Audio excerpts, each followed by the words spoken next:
안녕하세요. 안녕하세요. 반갑습니다. 반갑습니다. 여러 가지 일들이 많이 일어나고 있습니다. 우리나라도 일이 많은데 전 세계적으로도 최근에 우리가 관심 가져야 될 그런 사건이 일어났습니다. 잠깐만 그 이야기 좀 하고 이제 하도록 하겠습니다. 잘 아시는 것처럼 아프가니스탄에 관계된 이야기인데요. 미국이 9.11 테러 이후에 알카에다를 숨겨주고 도와준다는 명목하에 탈레반을 공격해서 아프가니스탄을 점령을 합니다. 딱 20년 지났거든요. 그동안에 이제 미국 자체적으로 뭔가 의도한 것도 있고 여러 가지 있겠지만 20년 동안 정말 생각보다 훨씬 더 많은 투자도 하고 군대도 보내고 여러 가지 것을 다 쏟아부었는데도 불구하고 돌아온 건 거의 없는 그런 밑빠진독의 물복기 같은 상황이 일어나서 전임이었던 트럼프가 추구한 것이 미국 우선주의거든요. 자국 우선주의. 손해보는 장난 안 하겠다는 거였죠. 그래서 이 아프가니스탄에서 군대를 철수시키겠다라고 선언을 했었고 발표를 했었어요. 바이든은 약간 그걸 늦췄을 뿐이에요. 5월 1일에 철군을 다 하겠다고 트럼프가 해놓은 것을 5월부터 철군을 해서 한 몇 개월 사이에 이렇게 하겠다. 지금 다 철군이 된 게 아니잖아요. 그렇게 하겠다고 바이든이 이제 결국은 그걸 이어받아서 하게 됐는데 생각보다 빨리 탈레반이 나라를 차지하게 되고 탈레반이 추구하는 이슬람 정부, 그것도 강력한 보수적인 극보수 샤리아라고 부르더라고요. 가장 폐해를 볼 대상이 여성들이고 심지어 어느 정도냐면요. 거기서 이제 부스피를 하거나 뭐 죄를 지어가지고 걸리잖아요. 그러면 그 자리에 손을 잘라버려요. 그게 샤리아법이에요. 그냥 손을 잘라버려요. 그리고 음행이나 뭔가를 하다 걸리면 돌로 때려서 죽입니다. 감옥에도 안 보내고요. 돌로 때려 죽여요. 그게 샤리아법이에요. 여성들은 밖에 외출을 할 때 절대 얼굴을 보이면 안 돼요. 부르카도 안 돼요. 여기 뒤집어 쓰는 것도 안 되고 얼굴 자체가 보이면 안 돼요. 안면까지 다 막아요. 그게 거기에 들어와 있는 외국인도 마찬가지예요. 그러니까 누가 거기 가겠어요? 철저하게 완전 공무원사회로 가겠다라는 건데 풀어주겠다고는 얘기를 하지만 아마 그렇게 다시 갈 거다라고 봐요. 근데 이제 문제는 아프가니스탄이 그렇게 된 게 정말 그 사건으로만 거기로만 끝나면 문제가 없는데 이게 미국과 중국이 걸려 있다는 겁니다. 미국이 자존심이 상했어요. 미국이라는 나라가 전 세계에 영향력을 미치고 있는데 이 탈레반이라고 하는 어떻게 보면 정말 폭력 조직이잖아요. 한마디로 얘기하면. 근데 거기에 굴복을 한 거나 마찬가지거든요. 그러니까 자존심도 되게 상한데 과연 그걸 어떻게 회복할 수 있을 것인지 중국이 약 올리고 있는데 과연 중국에 어떻게 한방 먹일 수 있을 것인지도 참 되게 궁금해지는 상황이고요. 문제는 중국이에요. 중국은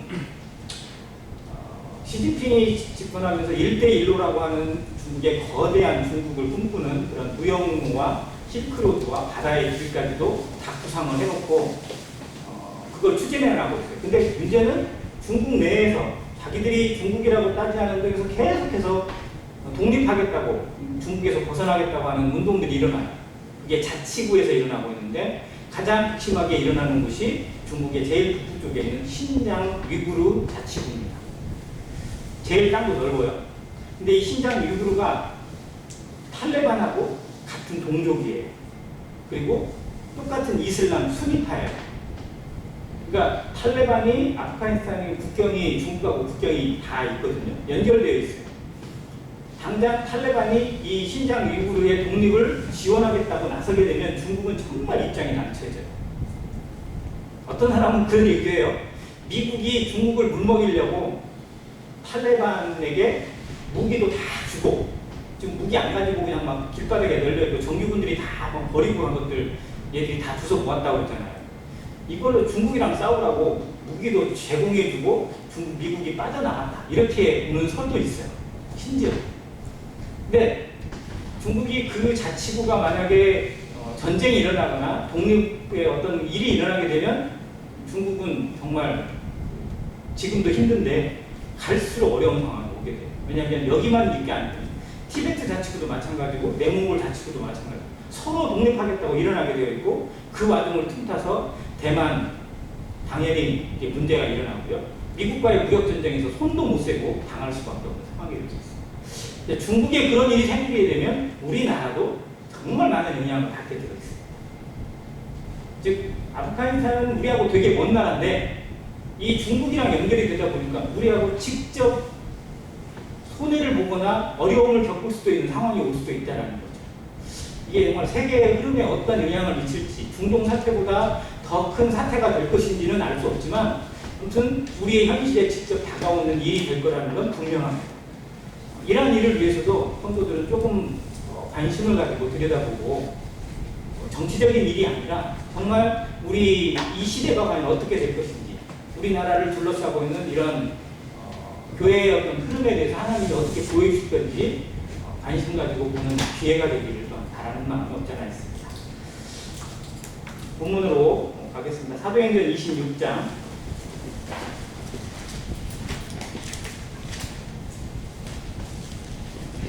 지난 시간에 16절, 17절까지 봤는데요. 그 이후부터 마지막까지 살펴보도록 하겠습니다. 먼저 18절 말씀을 보겠습니다. 주님께서 바울에게 하신 말씀인데요.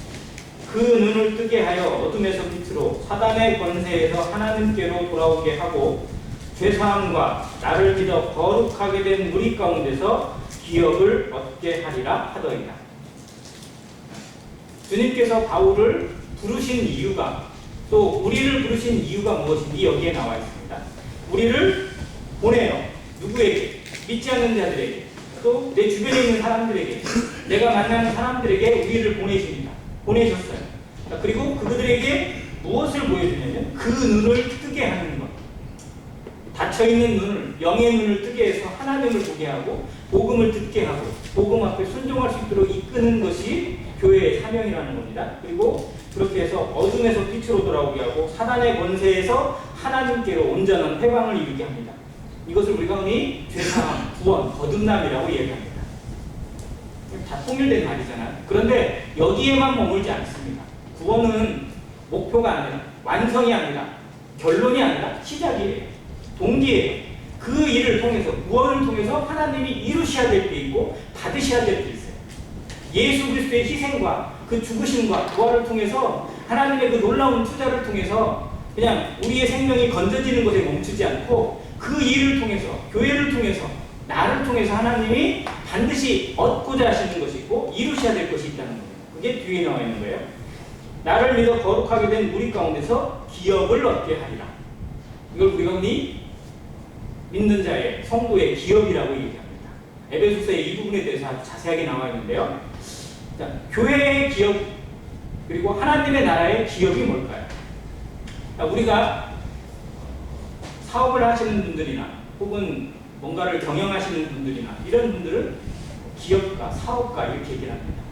근데 따지고 보면 모든 사람이 다 하나의 기업가예요. 가정도 어떻게 보면 경영을 해야 되잖아요. 가정도 어떤 부분에서 어떤 식으로 운영을 해야 될 것인지 수입과 지출이 있다면 어떻게 활용해서 어떻게 투자하고 어떻게 준비해서 어떠한 일을 대비할 것인지 다 고민하고 이렇게 하잖아요. 가정주부도 그렇고 가장도 마찬가지예요. 즉 우리 모두는 어떻게 보면 사회생활을 한다는 것 자체는 하나의 기업을 가지고 있습니다. 내가 직장 일을 하든지 아니면 무엇을 하든지 간에 기업을 가지고 있는 거예요. 그 기업을 통해서 얻고자 하는 게 있습니다. 가정이라고 하는 그 기업을 통해서는 가정의 평화와 그리고 성장을 이루어야 되잖아요. 사업을 통해서는 반드시 이윤을 얻어야 돼요. 직장을 통해서는 거기에 합당한 어떤 그런 이익을 내고 또 그 합당한 보수를 받아서 우리의 생활을 유지해 나가는 것이 목표가 되어 있습니다. 그러면 하나님의 기업, 교회의 기업은 뭘까요? 무엇을 위해서 우리를 세우셨고 우리에게 은사를 주시고 성령을 주시고 일하게 하시고 말씀을 주셨을까요? 그것은 바로 영혼을 얻는 일. 영혼을 얻고 그 영혼이 자라서 하나님의 사람으로 하나님 앞에 합당한 정말 제자가 되게 하는 것. 그리고 하나님 앞에 순종하며 살아감으로 하나님을 영광스럽게 하고 예배하는 자가 되게 하는 것. 즉, 이 생명을 구원하는 일, 생명을 살리고 생명을 자라게 하는 일이 하나님의 기업일 것입니다. 우리가 어떻게 보면 그 생명을 맡은 자들입니다. 내가 맡고 있는 생명, 내게 하나님이 책임지게 하신 생명은 누구인지, 어떠한 영혼인지, 나는 무슨 일에 어떤 누구를 위해서 부름받고 누구에게 접근하고 있고 누구에게 한 걸음이라도 나아가고 있는지 우리 자신을 돌아보는 기회가 됐으면 좋겠습니다. 자신이 이런 사명을 받았어요. 바울이 사명을 받고 그 이후로부터 그가 이렇게 고백합니다. 아그리파 왕이여, 내가 그러므로 하늘에서 보이신 것을 내가 거스르지 아니하고 하나님이 주신 말씀, 그리스도가 나에게 나타나셔서 주신 말씀에 대해서 거역하지 않았습니다. 그는 말씀하신 그대로 순종했고 구원받은 그날부터 순종의 삶을 살아갔습니다. 만나는 자들에게 누구를 가리지 않고 복음을 전하고자 했고 그리스도를 나타내고자 했던 삶을 살았어요. 그가 다메섹에 성도들을 잡으러 갔었는데 잡으러 가다가 깨졌거든요. 그리고 3일 뒤에 아나니아에게 이 안수를 받고 나서 눈이 떠졌잖아요. 그리고 정신을 차린 이후에 바로 뭐 했냐면 그 다메섹 사람들에게 복음을 전했어요. 물론 제대로 먹히거나 효과가 나타나거나 구원받은 영혼들이 막 늘어나고 그건 아니었어요. 그러나 그것에 관계하지 않고 그는 할 수만 있는 대로 누구를 만나든지 복음을 전하고자 애썼고 또 그런 삶을 살았던 사도였습니다. 그래서 먼저 다메섹과 예루살렘에 있는 사람과 유대 온 땅과 이방인에게까지 계속 퍼져가요. 그가 가는 곳마다 처음엔 다메섹이었어요. 다음에 예루살렘에 와서도 복음을 전했어요. 그리고 유대 땅에 복음을 전했어요. 그리고 이제 정말 자신이 부름받은 이방인의 사도, 이방인에게까지 가서 복음을 전합니다. 그가 전한 복음의 내용을 여기에 요약을 해놨는데 첫 번째, 회개예요. 회개하고 하나님께 돌아와서 구원받는 믿음이 먼저냐, 회개가 먼저냐, 우리가 막 이런 걸로 막 싸우는 사람도 없잖아. 이게 있는데 어떻게 보면 구원과 회개는 어떤 면에서 달라요. 그래서 하나님께 대한 회개와 그리스도에 대한 믿음이라고 성경이 기록해주고 있어요. 즉 저는 제 생각에는 가장 우선은 하나님께 대한 회개가 우선이라고 믿습니다. 하나님이 누구신지 깨닫고 내가 하나님 앞에 죄인이라는 사실을 깨닫고 하나님께 돌아가고자 하는 마음, 그게 일어났을 때 예수 그리스도가 내게 보여졌을 때 그것을 그대로 받아들일 수 있고 그리스도를 내 개인의 구주로 주로 영접하게 될 수 있다고 믿습니다. 우리가 전하는 복음에서는 회개보다는 이 그리스도를 믿는 것을 우선 많이 전하다 보니까 회개 부분이 조금 약할 수도 있어요. 그러나 하나님께 대한 회개 없이 구원받거나 하나님의 사람이 된다라고 보기는 대단히 어렵습니다. 그래서 할 수만 있다면 하나님을 전하고 하나님 앞에 내가 어떠한 인생이 얼마나 큰 죄인인지를 깨닫는 것이 저는 더욱 중요한 부분이라고 생각을 합니다. 물론 그렇게 전하지 않는 분들도 계셔요. 그래도 효과는 분명 나타날 수 있습니다. 근데 이제 성경에서 말하고 있는 부분에서 이 회개에 대한 부분에 대해서 한번 좀 생각해 보면 그가 전했던 내용이 회개하고 하나님께 돌아오는 겁니다. 그리고 그리스도를 통해서 구원받으면 그 다음에 정말 중요한 게 뭐냐면 회개에 합당한 일을 하는 겁니다. 그 전까지 살던 삶을 청산하고 잘못된 것을 깨달았다면, 그것이 죄라는 걸 깨달았다면 이 죄를 버리고 하나님의 의를 구하고 선을 위해서 살아가는 삶이 되는 것이 지극히 합당하고 마땅합니다. 내가 나를 바꿀 수 있는 것이 아니라 내 안에 계신 하나님, 내게 오신 성령께서 내게 주신 하나님의 말씀이 나를 바꿀 수 있도록 나를 내어드려야 돼요. 그리고 서서히 변화되는 삶을 내가 경험해야 되고 내 주변에 있는 사람들이 경험하게 해야 됩니다. 믿는 자의 변화는 어떤 지극히 당연해요. 그에게서 선한 열매가 나타나고 의의 열매가 나타나는 것은 너무 당연합니다. 그것이 더딜지라도 우리의 삶은 그것이 나타나는 것이 지극히 합당하고 그것이 또한 복음을 위해서 가장 중요한 부분이라고 생각합니다. 믿지 않는 자가 내 주변에 있는 친구들이 혹은 친척들이 말에 대해서 거들떠보지도 않고 교회 가자 그러면 너나 잘 다니라고 했던 사람들이 나의 변화된 모습, 나의 삶의 변화를 보고 나의 인격의 변화를 보고 이 말을 무시하지 못하고 쟤는 정말 뭐가 있는 것 같아요. 어떤 그 말에 대해서 조금 좀 무게감을 느낄 수 있어야 되고 또 그것에 대해서 좀 어느 정도 먹힐 수 있는 그런 사람이 우리가 돼야 됩니다. 우리가 구원 받은 지 얼마가 지났고 뭐 10년이 지나고 20년이 지났는데도 누구에게 친구에게나 믿지 않는 자들이나 혹은 친척이나 가족들에게 우리 말이 전혀 먹히지도 않고 그냥 아주 우스갯소리로 들려진다면 그건 우리 스스로 돌아봐야 돼요. 내가 어떻게 보면 정말 그리스도인다운 삶을 그들에게 보여주지 못한 탓도 있거든요. 그들만 탓할 게 아니에요. 그런 면에서 회개에 합당한 일이 우리에게 정말 대단히 중요합니다. 성도들의 삶에 있어서 이 거룩한 삶과 변화된 삶 그리고 그 변화를 추구하는 모습과 말씀 앞에 순종하고자 하는 태도는 구원받는 것 이상으로 중요합니다. 왜냐하면 그것이 우리의 구원을 더 확증해주고 또 믿는 자들에게 아니 믿지 않는 자들에게 칭찬받게 하는 힘이에요. 안디옥 교회가 이 칭찬을 받았고 예루살렘 교회가 이 칭찬을 받았어요. 그들은 구분이 되어 있어요. 믿지 않는 자들 세계 속에서 야 쟤들은 너무 달라. 쟤들은 어떻게 저럴 수가 있어? 그래서 주께서 구원받는 자들을 날마다 더하게 하시는 사도행전의 말씀이 선물로 주어졌습니다. 아무튼 그러한 회개에 합당한 일을 그가 가르쳤던 것을 보게 됩니다. 그리고 그의 삶의 대부분은 핍박과 고난이었어요. 유대인들이 성전에서 나를 잡아 죽이고자 하였으나 하나님의 도우심을 받아 내가 오늘까지 서서 이 자리에 서서 높고 낮은 사람 앞에서 증언하는 것. 그가 지금 누구를 만나든지 어떤 사람에게든지 그리스도를 증언하고 있습니다.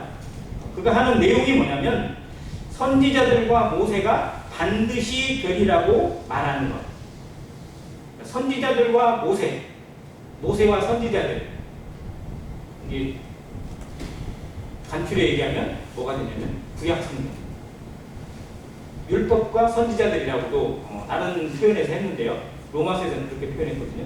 자, 그런데 율법과 선지자를 그냥 딱 한 복으로 모으면 바로 구약성경이에요. 즉 유대인들이 목숨같이 지키는 토란, 아니 토란이 아니고 토라.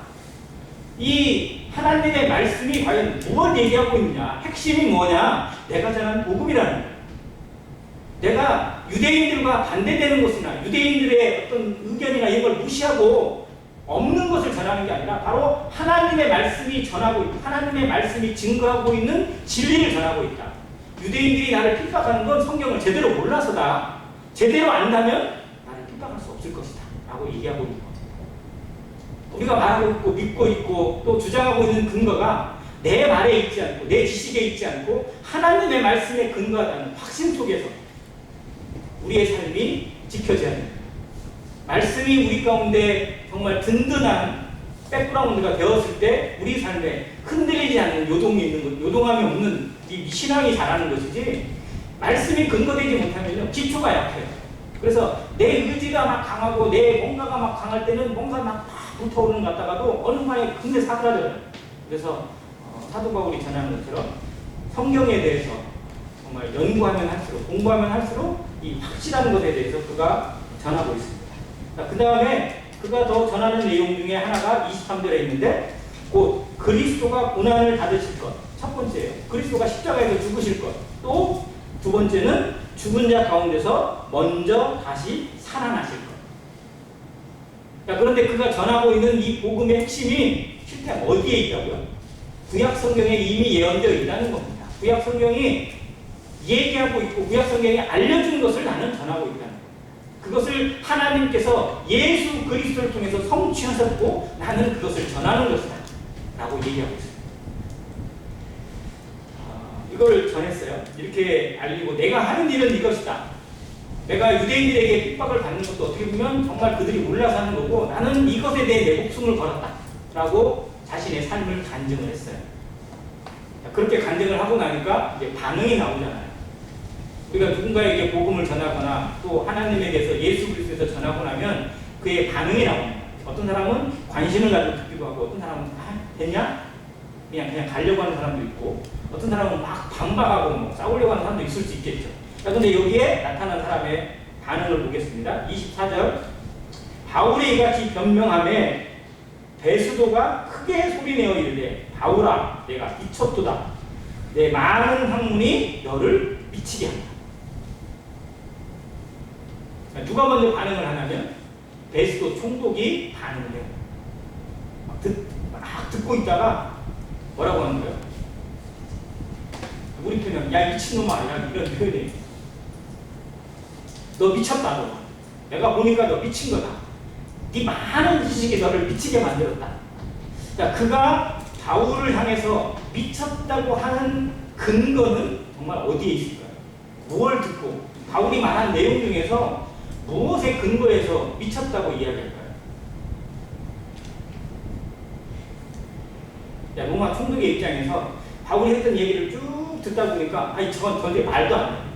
이건 그냥 미친놈이라는 얘기야. 라는 이야기가 어디에 있을까요? 바울이 했던 내용 중에 바로 부활에 있습니다. 로마 총독의 입장에서 그리스도가 해를 받고 죽으실 뿐 아니라 죽은 자 가운데서 가장 먼저 살아나셨다고 하는 이 말은 도저히 이해하고 싶어도 이해가 안 된다는 거예요. 그러니까 결국 뭐냐면 너는 미친놈이다. 내가 이해할 수 없는 얘기를 하고 있으니까 너는 미친 거다. 온전히 자기 기준이잖아요.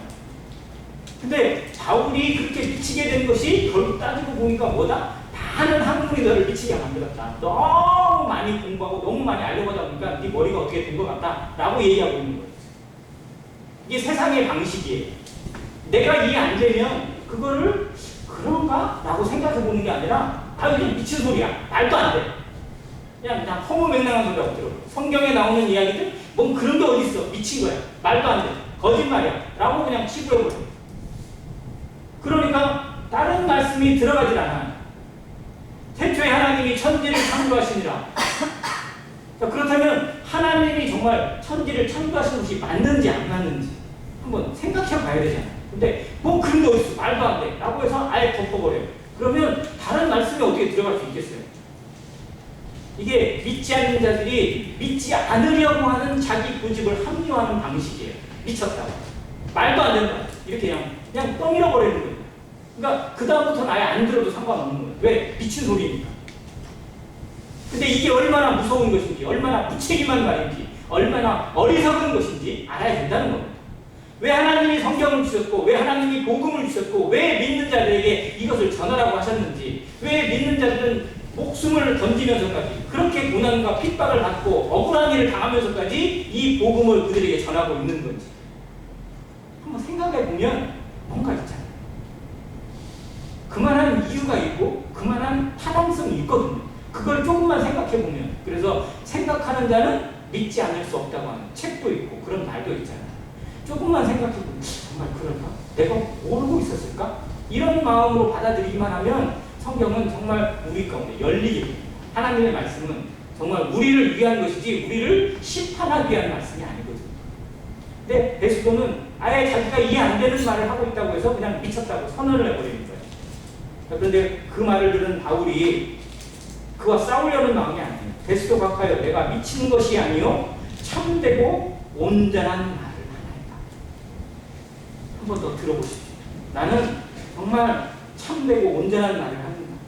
왕께서는 이 일을 하시기로 내가 왕께 말합니다. 아그리파 왕이요, 왕은 이 일을 알지 않습니까? 들었지 않습니까? 내가 어느 이야기를 하는 것이 아니지 않습니까? 이 일은 그냥 세상의 이 구석에서 일어나는 일이 아니라 모든 사람들이 아는 일입니다. 고린도전서 15장에 보면 예수 그리스도의 부활에 대해서 아주 자세하게 상세하게 기록되어 있어요. 그러면서 그곳에 부활의 증인들을 기록해두고 있어요. 부활의 증인들, 부활을 목격한 사람들. 첫 번째는 시몬 베드로겠죠. 또 다른 제자들이 있고요. 또 야고보도 있고요. 그 다음에 한꺼번에 몇백 명의 제자들이 같이 봤어요. 그리고 마지막에 만삭되지 못하여 난 자 같은 나 같은 자에게도 주님이 부활하신 것을 보여줬습니다. 이렇게 간증하면서 그렇게 기록하면서 이 부활의 능력에 대해서 쭉 열거해 나가고 있거든요. 부활은 한 사람만 목격하거나 아니면 목격자가 없이 그냥 성경의 기록만 있는 것이 아니라 분명히 그 시대에 동시대에 살았던 목격자들이 있다는 겁니다. 주님의 죽으심에 대한 목격자는 더 말할 것도 없고요. 이건 하나님께서 증인들을 세우셔서 확증하신 사건이고 그 일에 대해서는 정말 목숨 걸고 보증하는 사람들이 너무나도 많다는 거예요. 바울이 복음 전하고 있는 이 시기도 그 주님의 부활을 목격했던 사람들 중에 태반 이상이 살아 있었어요. 그런 시대에 아그리파 왕이라는 사람도 유대에 대해서 또 자기가 다스리는 그런 나라에 대한 어떤 그런 수식을 일부 알기 때문에 이 예수에 대한 소문을 모를 리가 없거든요. 예수가 뭐 이런 사람이 어떻게 됐다 하는 이야기 분명히 들었을 거거든요. 그래서 아그리파 왕이 더 얘기를 합니다. 이 일은 내가 전하고 있는 이 복음은 허무맹랑한 얘기가 아닙니다. 세상이 이미 알고 있고 세상에 하는 사람들이 다 증인입니다. 누가 반박할 수 없는 분명한 확증이 되어 있고 누구도 거스릴 수 없는 하나님의 진리라는 사실을 이야기하고 있습니다. 우리도 이 진리에 대해서 전할 때 정말 담대함이 필요합니다. 막 주저주저 해가지고 막 이 말 듣고 막 혹시 얘가 그냥 뭐 안 나온다고 그러면 어떨까 별 생각이 다 들어서 막 말을 막 조금 더 막 이렇게 하려고 하는 그런 경향도 있을 수 있지만 정말 복음 진리에 대해서만큼은 성경의 말씀에 대해서만큼 분명하게 말해줄 필요가 있어요. 왜냐하면 말씀이 하나님이고 말씀이 생명입니다. 이 말씀이 그의 마음속에 어떤 영향을 발휘하겠지 어떤 영향력으로 그의 심정을 꿰뚫을지는 우리가 계산하는 게 아니거든요. 하나님의 말씀이니까 말씀에 대해서는 단호하게 그리고 담대하게 선포해야 될 필요도 있다는 것을 다시 한번 말씀드립니다. 자, 그러면서 27절에 바울이 이렇게 얘기합니다. 아그리파 왕이여 선지자를 믿으시나이까? 믿으시는 줄 아나이다. 이 표현을 한번 생각해. 아그리파 왕이여 선지자를 믿으십니까? 믿으시는 줄 생각합니다. 라고 아그리파에게 이야기를 해요. 자, 그러면 바울이 이렇게 말하는 의도는 어디에 있을까요? 아그리파의 간을 보는 걸까요? 저는 지난 시간에 말했지만 바울은 지금 아그리파에게 간증하고 그 모인 자리에서 간증하는 것이 그의 재판에 아무 영향이 없어요. 그는 이미 로마행이 결정되어 있어요. 며칠 뒤에 배가 오면 로마로 가야 돼요. 근데 이 총독이라는 사람이 바울을 보내는데 황제에게 글을 써줘야 되는데 조서를 써야 돼요. 근데 이 조서에 바울이 무슨 죄를 지었는지 왜 때문에 황제에게 가게 되었는지 자초 지정을 써야 되는데 그 내용에 확신이 없으니까 아그리파에게 좀 더 도움을 받으려고 이 자리를 만든 거거든요. 총독이 만든 자리예요. 근데 바울은 나를 변명하게 한 자리가 아니라 바로 뭐예요? 하나님의 복음을 지금 이곳 모인 사람들에게 전파할 수 있는 마지막 기회입니다. 여기에 있는 아그리파나 여기에 있는 유대인 관원들이나 또 높은 사람들 이런 사람들이 더 복음을 들을 기회가 없을 수도 있으니까 그들에게도 복음이 들려져야 되니까 나는 그런 절실한 마음으로 그는 누구를 만나든지 그 마음 가운데 복음을 전하고자 했습니다. 근데 아그리파 왕이 전에도 말했지만 도덕적으로나 뭐 이런 인간적으로 인격적으로 보게 될 때 정말 형편없는 사람이거든요. 근데 최대한 존중해요. 그가 왕이라는 신분 또 하나님이 허락하신 권위를 가지고 있는 사람이었기 때문에 최대한 존중하고 겸손하게 그에게 복음을 전하고 있습니다. 그러면서 이렇게 살짝 떠보는 거예요. 아그리파 왕이요 선지자를 믿으시나이까? 믿으시는 줄 생각합니다. 믿으시는 줄 압니다. 부인하지 못하겠죠. 부인하실 수 없죠. 라고 말하는 거예요. 그러니까 아그리파가 입장이 난처한 거예요.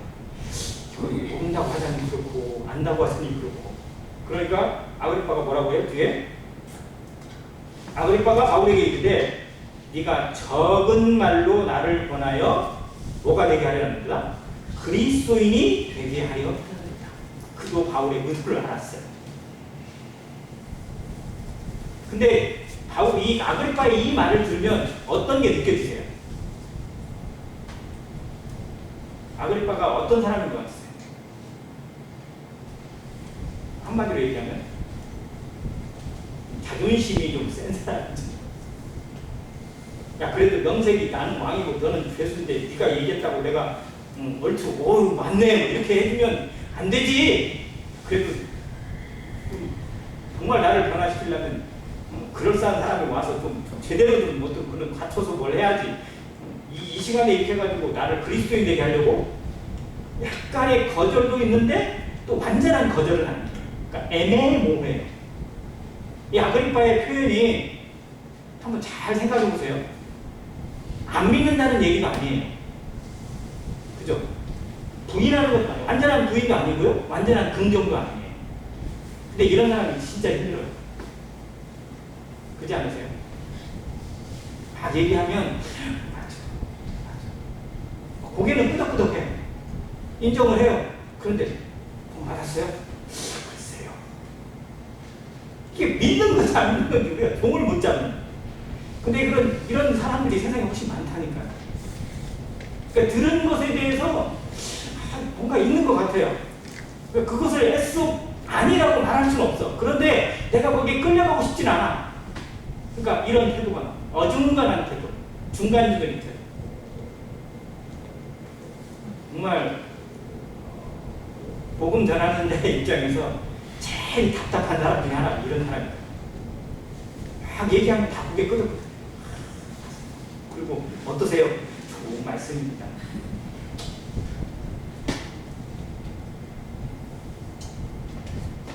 정말로 핵심은 벗어나고, 근데 그렇다고 해서 태도가 그냥 잘 듣고 인정해 주니까 그냥 걷어찰 수도 없잖아요.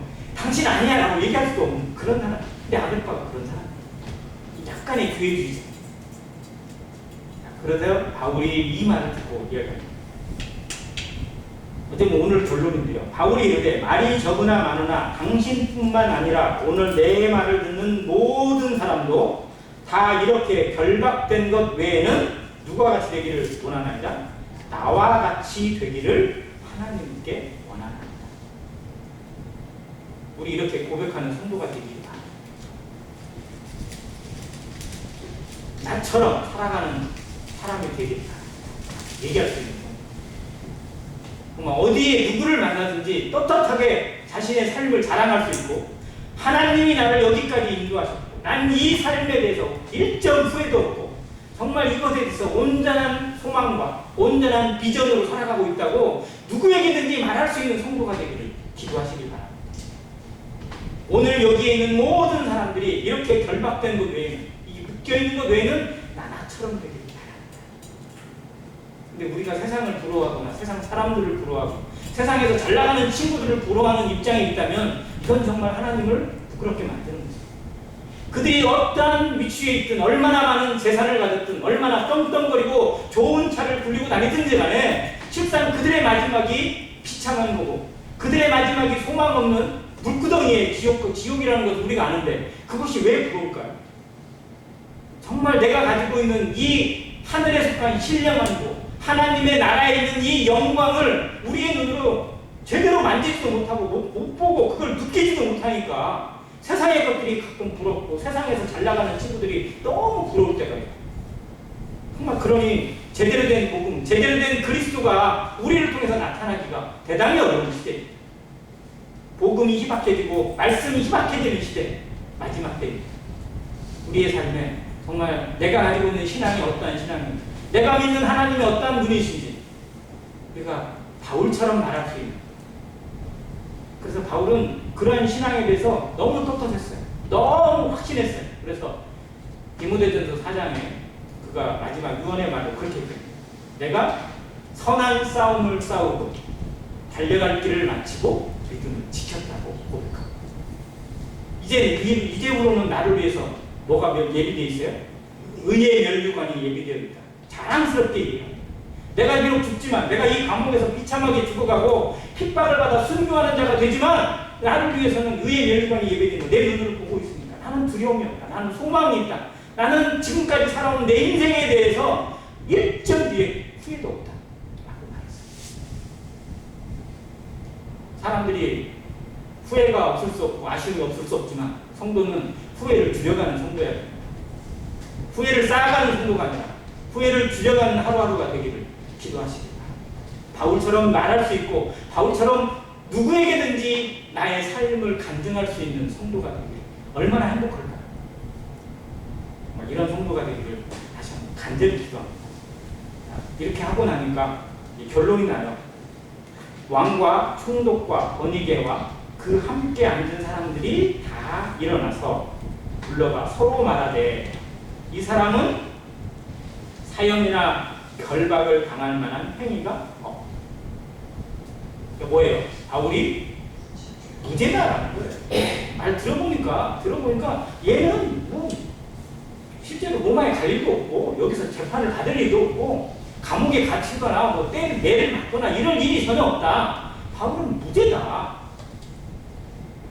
그리고 거기에 덧붙여서 아그리빠가 얘기해요. 이 아그리빠가 베스도에게 이르되 이 사람이 만일 가이사에게 상소하지 아니하였더라면 석방될 수 있을 뻔했다.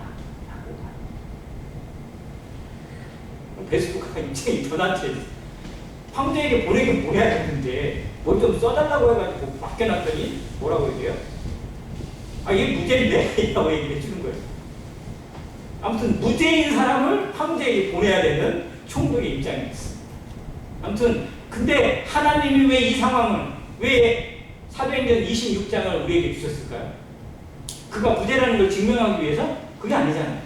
그 어떤 와중에도 그 찰나의 그 순간에도 그는 하나님에 대한 복음을 전하는 복음에 대한 사명으로 살아가는 사람인 것을 보여주시고 그리고 이제 로마로 가서 황제를 만날 예행 연습을 한 거예요. 황제 앞에 서고 더 고관 대학들 앞에 서서 복음을 전하고 자신이 믿는 예수 그리스도를 전파해야 될 바울에게 한 번 더 연습을 시키신 거예요. 우리의 삶이 연습하는 겁니다. 연습. 진짜 본선이 따로 있어요. 정말로 우리의 삶은 내일이 어쩌면 본선일 수 있습니다. 내일 본선을 위해서 오늘 연습을 하는 거예요. 훈련하는 겁니다. 언제 본선이 우리에게 찾아올지는 아무도 모르죠. 항상 준비하는 자세. 소망에 대해 묻는 자들에게 항상 대답할 것을 예비하는 자세로 살아가는 성도가 되는 게 마땅할 겁니다. 자, 이렇게 해서 여기에 모든 재판이 끝납니다. 재판의 과정이 다 끝나고 이제 20장에 가면 드디어 이제 로마로 가는 여정이 나오고 로마로 가는 여정 중에 엄청난 일을 겪게 되는 과정을 27장에서 그려두고 있습니다. 자, 바울의 생애는 바울이 주장한 적이 없습니다. 구원받은 이후에 그전에는 자기의 생각대로 자기 고집대로 살았지만 붙들린 이후로부터는 그는 철저하게 주님의 뜻에 의해 살았습니다. 거스르지 않았습니다. 순종의 삶을 살았어요. 네, 이 순종의 삶이 얼마나 어려운지 우리가 너무 잘 압니다. 뜻대로 살아요. 그래서 우리를 쳐서 죽이는, 쳐서 복종시키는 연습. 치지 않으면 복종이 안 됩니다. 우리의 육신은 쳐야만 복종입니다. 얼마나 세게 쳐야 될지, 얼마나 강하게 쳐야 될지 말씀에서 찾아보시기 바랍니다. 복종이 안 되니까 야곱은 하나님이 어디를 때리셨어요? 환독불을 부러뜨리셨어요. 정말 욥이라는 사람을 더 거듭난, 더 완전하게 하나님 앞에 정말 제대로 된 사람을 세우셔서 욥을 얼마나 정말 천할 정도까지 하나님이 고난을 허락하셨어요. 만약 나에게 그런 고난을 허락하신다면, 만약 하나님이 내 뼈 하나를 유골시키신다면 아멘 되시겠어요? 근데 야곱은 그 뼈가 유골되고 나서 오히려 평강을 얻었어요. 욥은 그 고난을 겪고 나서 정말 하나님 앞에 진정한 감사를 드렸어요. 우리 삶에 하나님이 허락하실 만한 고난들, 허락하실 만한 시험들을 통해서 우리를 연단해 가시는 하루하루입니다. 이 과정을 정말 주님 앞에 온전하게 순종함으로 그리고 말씀과 함께하는 담대함으로 살아가서 주님 앞에 더 회개에 합당한 열매가 나타나고 변화된 모습이 나타나고 그 인격을 통해서 믿지 않는 자들에게 주변에 있는 사람들에게 빛을 보여줄 수 있는 성도 그리고 바울처럼 말할 수 있는 성도 나와 같이 있으리 바랍니다. 너도 나처럼 되길 바랍니다. 너도 나처럼 살아가는 정말 복된 인생이 되길 바란다고 간증할 수 있는 안행교회 성도가 되시기를 간절히 바랍니다. 감사합니다.